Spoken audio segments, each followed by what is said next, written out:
लवकरच फुटले जातात, म्हणून गूळ खिसून घ्यायला आहे. अनारसाचं पीठ झालं पाहिजे बघा. नमस्कार, छायाज किचनमध्ये आपले मनपूर्वक स्वागत आहे. आज मी दाखवणार आहे दिवाळी स्पेशल अनारसे करून दाखवणार आहे. तर कोणाला अनारसे करायला आवडतात, कोणाला नाही आवडत, कोणाचे फसतात. तर तुम्हाला साध्या आणि सोप्या पद्धतीने स्टेप बाय स्टेप सांगणार आहे अनारसे कसे बनवायचे ते. तर त्यासाठी तुम्हाला माझा व्हिडिओ शेवटपर्यंत बघावं लागेल. का तर अनारसे करायला 6 दिवस लागतात. चला तर कृतीला चालू करूया. इथे बघा माझे अनारस खूप असे टमटमीत फुगलेले आहे आणि जाळी पण पडलेले आहे. तुम्ही माझ्या चॅनलवर नवीन असाल तर लाईक, शेअर, सबस्क्राईब करायला विसरू नका. कृतीला चालू करूया. माझा व्हिडिओ शेवटपर्यंत बघा. मी अनारसासाठी बघा हा वाडा कोलम तांदूळ घेतलेला आहे हा.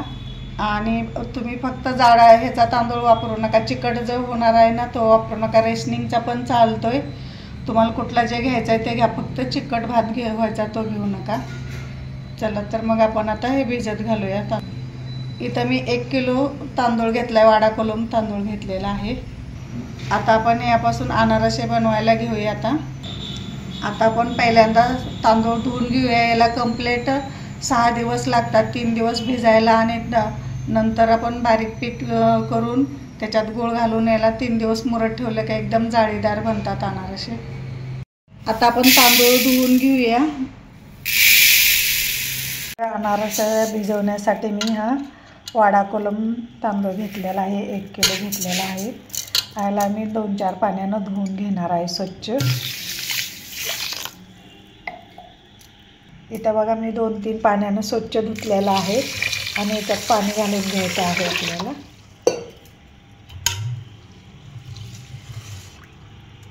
आणि हे 2-3 दिवस भिजत घालायचं आहे. तुम्ही ह्याचा पण करू शकता, फक्त इंद्रायणी चिकट भाताचं घ्यायचं नाही अनारसासाठी. आपल्याला रेशनच्या तांदळाचे पण छान होतात, त्याचे पण कुठले पण तांदूळ घ्या छान होतात अनारसे. पण फक्त तुम्ही चिकट भात होतो तो तांदूळ घेऊ नका. तर आपण हे 2-3 दिवस तांदूळ भिजत घालायचे. आज आहे बघा 2रा दिवस आहे बघा. तांदूळ चांगले भिजलेले आहेत. आपण आता ह्याच्यातलं पाणी काढून घेऊया. बघा इथं असं बुडबुडे पण यायला लागलेलं आहे त्याला. याच्यातलं आता पाणी काढून घ्यायचं. रोज आपल्याला धुवायचं आहे याला 3 दिवस. आज 2रा दिवस आहे. आता आणि याला परत आपण पाणी घालून ठेवायचं परत. अनारसाला बघा 3रा दिवस आहे. तर याच्यातलं आपण आता पाणी काढून घेऊया. आपल्या अनारसाच्या बघा तांदळाला आज 3रा दिवस आहे. तर आपण आज काढून घेणार आहे. बघा असे याला बुडबुडे पण आलेले आहेत असे. तर आज आपण आता काढून मी चाळणीमध्ये नितळत ठेवणार आहे. 2-3 पाण्यानं धुवून घेणार आहे. याचं पूर्ण सगळं पाणी स्वच्छ म्हणजे निघेपर्यंत 2-3 पाण्यानं धुवून घ्यायचं आहे, म्हणजे वास आपल्या अनारसाला येत नाही.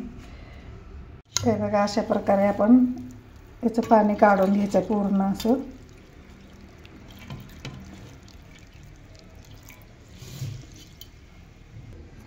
हे बघा अशी पुरणाची मी जाळी घेतलेली आहे, त्याच्यावर असं नितळत ठेवणार आहे.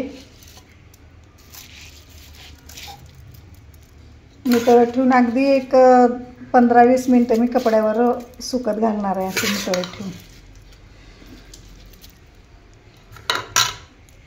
हे बघा मी असं चाळणीमध्ये असं नितळत ठेवलेलं आहे तांदूळ. बघा चांगलं असं भिजलेलं पण आहेत बघा. हे बघा, हे बघा तुम्हाला जास्त घेऊन असं बारीक करून दाखवते. बघा असं हातानं जर आपले दाबले तर असं बारीक होतात. तर याला एक आपल्याला 3-4 तास आपल्याला नितळू द्यायचं आहे. अनारसाचं पीठ आहे ना नितळायला ठेवलं होतं, तर आपण आता हे सुकायला घालायचं आहे कपड्यावरती. बघा याच्यातलं पाणी आटेपर्यंत आपल्याला सुकवून घ्यायचं आहे याच्यातलं.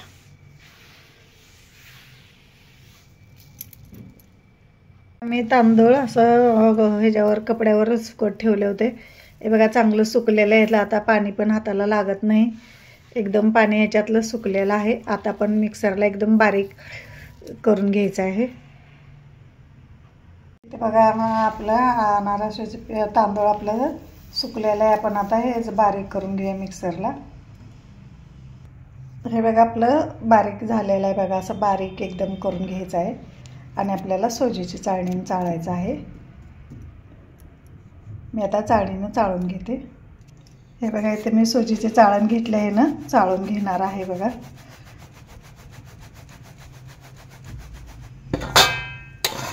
हे बघा पीठ असं जाडसर करायचं नाही, असं सोजीच्या चाळणीनंच आपल्याला चाळायचं आहे. मग अनारसे छान असे होतात आपली. असंच आता मी सगळं बारीक करून चाळून घेणार आहे बघा. हे बघा आपलं अनारसाचं पीठ बारीक करून झालेलं आहे बघा. मी एकदम सोजीच्या चाळणीनं चाळलेलं आहे. आपण आता याचं पीठ मोजून घेऊन आपण गुळाचं प्रमाण घ्यायचं आहे. हे बघा इथं मी आता पीठ मोजून घेणार आहे. इथे 1 वाटी भरलेलं आहे. असं अगोदर भरायचं, दाबून भरायचं नाही. ही 1 वाटी झालेलं आहे. 3 वाट्याला आपल्याला 1 वाटी गूळ घालायचं आहे.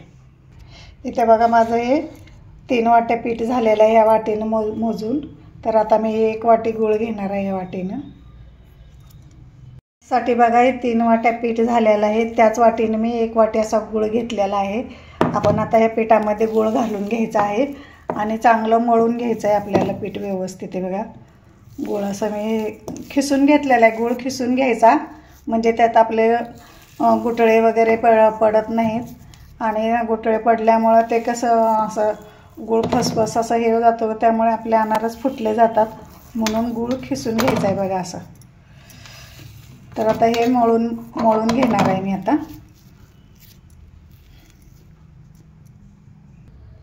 हे बघा असं पीठ चांगलं मिक्स करून घ्यायचं आहे. ह्याच्यात गूळ चांगला व्यवस्थित मिक्स करून घ्यायचा आहे बघा. असं हातावरती आहे ना, असं चोळून घ्यायचं म्हणजे एकसारखा जीव होतं याचा.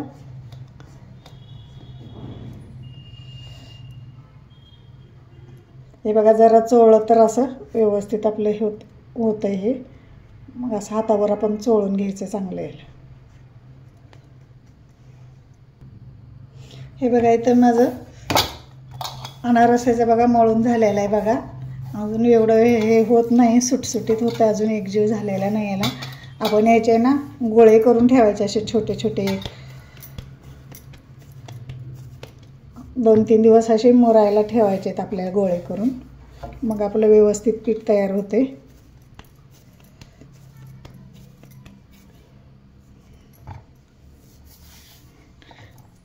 असे मी 3-4 गोळे मी करून ठेवणार आहे बघा.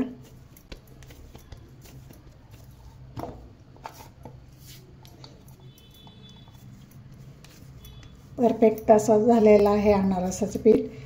बघा किती छान असं झालेलं आहे. आत्ताच गोळे बांधायला यायला लागले आहेत ह्याचे. आपण हे पॅकबंद डब्यामध्ये 2-3 दिवस मुरत ठेवायचं आहे. नंतर अनारसे करायला घ्यायचे आहेत. असे गोळे केलेले आहेत अनारसाचे. तर आपण आता ह्या डब्यात बघा भरून ठेवायचे आहेत, पॅकबंद डब्यात ठेवायचे आहेत.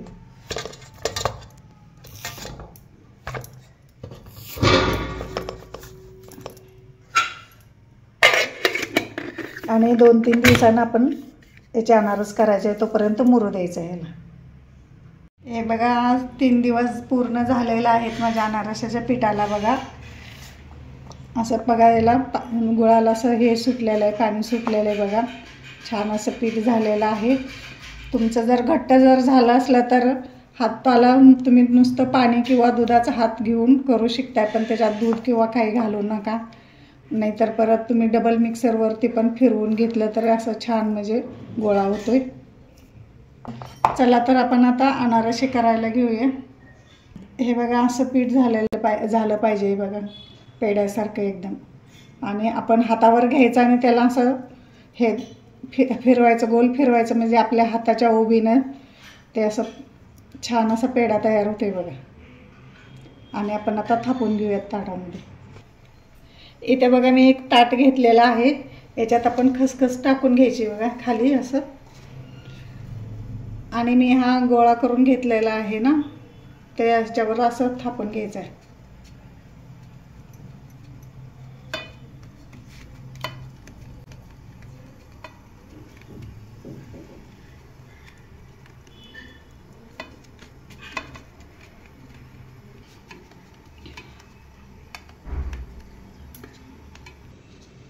हे बघा, इथं माझं थापून झालेलं आहे. तुम्हाला असेच आपण दुसरे पण थापून घेऊया. असेच आपण आता बघा दुसरं पण थापून घेऊया.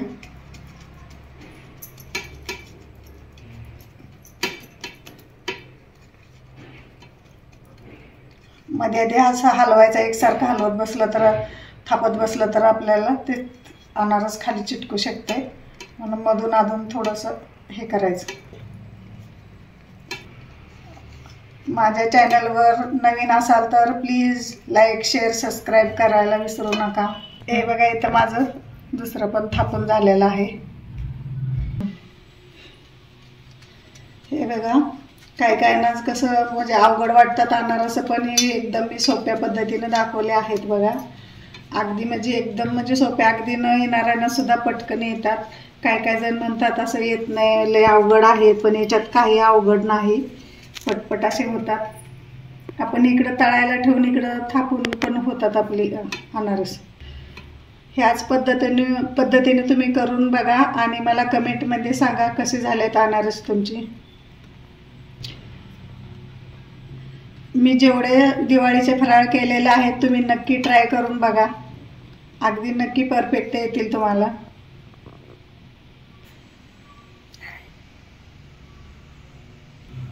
इथं आपण तेल गरम झालंय का बघूया, छोटंसं अगदी गोळा टाकून बघूया. इथे बघा, मी मीडियम गॅसवरतीच तळणार आहे, जास्त पण ठेवायचं नाही, लो पण ठेवायचा. लो जर ठेवला तर आपला अनारस त्याच्यामध्ये विरघळू शकते, म्हणून मीडियम गॅसवरतीच तळून घ्यायचं आपल्याला. इथे बघा, मी आता अनारस तळून घेणार आहे. आपल्याला खसखशीची बाजू वरच्या बाजूला करायची आहे.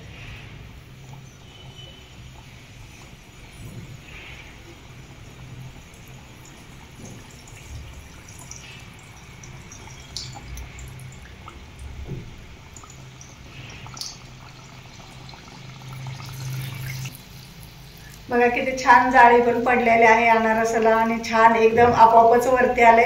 पण त्याला लगेच आपण हलवायचं नाही, 1 मिनिटभर तर चांगलं तळू द्यायचं आहे. त्याला थोडंसं घट्ट होऊ द्यायचं आहे, मग आपण त्याला हलवायचं आहे. आणि याच्यावरती असं तेल असं शिंपडत राहायचं आहे बघा याच्यावरती.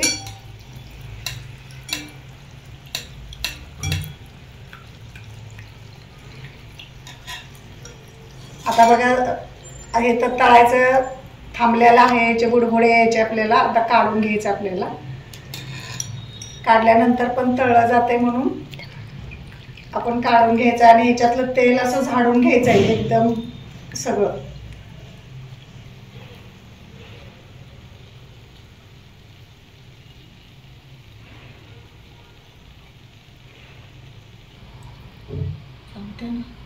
असंच आपण आता दुसरं पण बघा तळून घेऊया.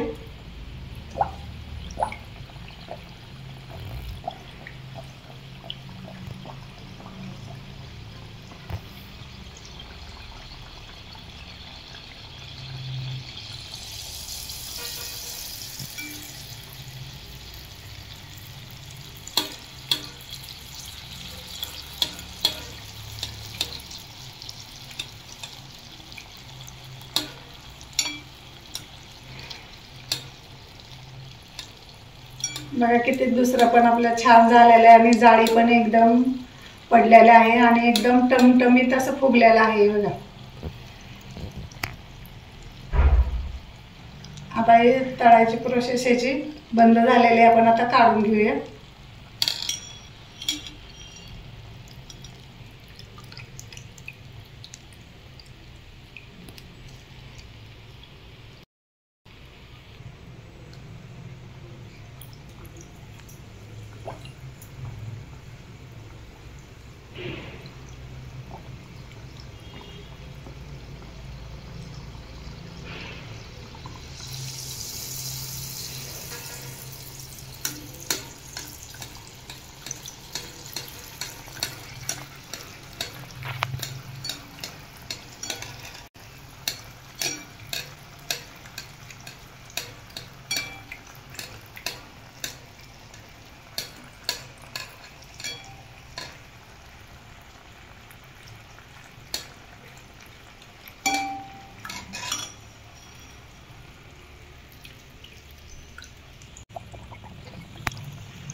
हे बघा इथं मी असे करून घेतलेले 3-4 अनारसे. आता आपण असेच सगळे अनारस करून घेणार आहोत. हे बघा मी अनारसे असे उभे करून ठेवलेले आहेत. याच्यातलं तेल भरपूर पितात अनारस, म्हणून असे उभे करून ठेवायचे. खाली आपल्यात बघा तेल असं खाली वितळते बघा. असे वर जाळीमध्ये ठेवायचं आणि खाली ताट ठेवायचं, त्याच्यामध्ये तेल वितळते आपले. चला तर असेच आपण अनारसे करून घेऊया. इथे बघा माझे अनारस करून झालेले आहेत. खूप छान असे जाळीदार झालेले आहेत, टुमटुमीत पण झालेले आहेत, फुगलेले आहेत एकदम. आणि किती बघा मी तोडून पण दाखवते किती जाळीदार झालेले आहेत बघा.